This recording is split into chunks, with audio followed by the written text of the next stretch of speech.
Když se na Frontanec, Davide, je to další z těch zápasů s těmi silnými soupeři, výjima třeba Sparty i Baníku, co jste dostali trošku větší příděl. Je to tím, že chcete hrát fotbal, že prostě jenom nebráníte, že?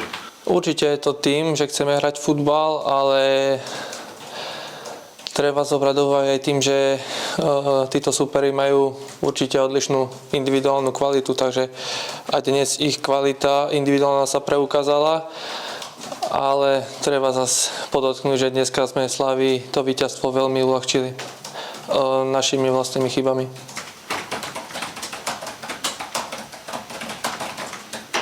Já se zeptal dneska, asi tak bodovému zisku by vedlo, kdybyste udrželi nulu, protože dopředu jste toho moc neměli, Slavia vás do ničeho moc nepustila.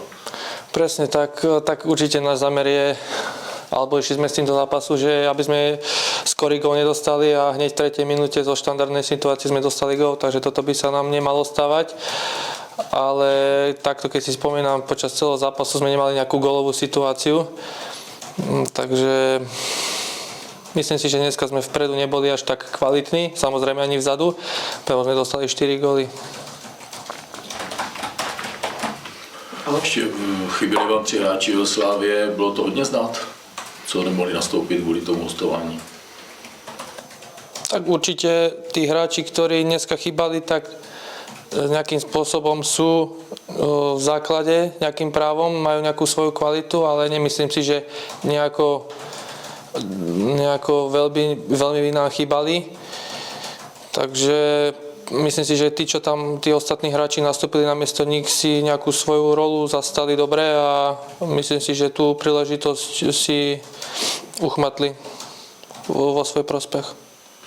No, přece jen, že místo Kamary tam vedle vás nastoupil Traoré. Jaké to bylo ta souhra vlastně po té delší době s ním?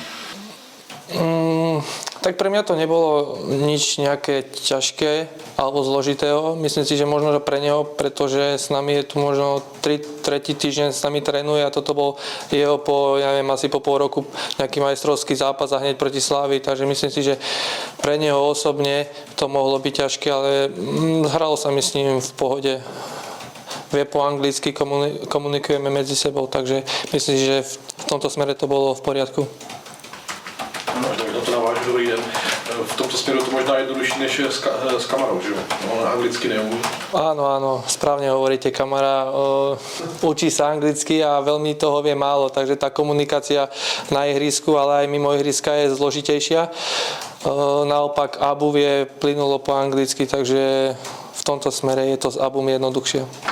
Když se zeptám na ten druhý gól, vy jste tam špatně vám to skočil ten balón, že jste ho tak slabě poslal, myslím, na vala, nebo... Ja som to chcel konštruktívne hrať, áno, myslím si, že to bol kikovalo tam, som to hrať na neho, ale mi to sklzlo na petu a som to špatne trafil a už tam provod bol rozbehnutý a už som vedel proste, že je zle, že to asi bude gól. Dneska vám provod z Kuše hodně motali hlavy, že jo? Dneska byli asi dominantní na hřišti. Určite. Tak oni majú silnú tú hornú trojicu, Kušej, provod a Chory. Takže myslím si, že veľmi dobre zahrá aj Chory, ktorý im to veľmi dobre prikrýval, sklepával tie lopty a Slavia si potom tú druhú loptu vedela nájsť a potom tvorili tam tú hru, takže myslím, že aj toto nám robilo problém a hlavne od tých troch, o tú hornú trojicu sa veľmi dneska opierali. David Procházka, Český rozhlas možná zítra, možná až v posledním kole se rozhodne, co budete hrát na stavbě, tak dá se říct v té sezóně už teď, jak se bude hodnotit, nebo až podle toho, jakou tu skupinu budete hrát? Tak určite náš cieľ pre sezónou bol stredná skupina. Myslím si, že nejaká široká verejnosť ani neočakávala, že by sme mohli byť v strednej skupine, ale náš taký vnútri v kabíne bol takýto cieľ a samozrejme, že aj dneska sme po tej nejakej tej sérii bez prehry sme verili aj proti Slavii, že by sme mohli nejaký bod uchmatnúť, ktorý by nám mohol aj pomôcť potenciálnej prvej šeske. Takže myslím si, že tá sezóna sa bude hodnotiť pozitívne, ale uvidíme, ako to dopadne. Takže takto dopredu by som nechcel hodnotiť sezónu.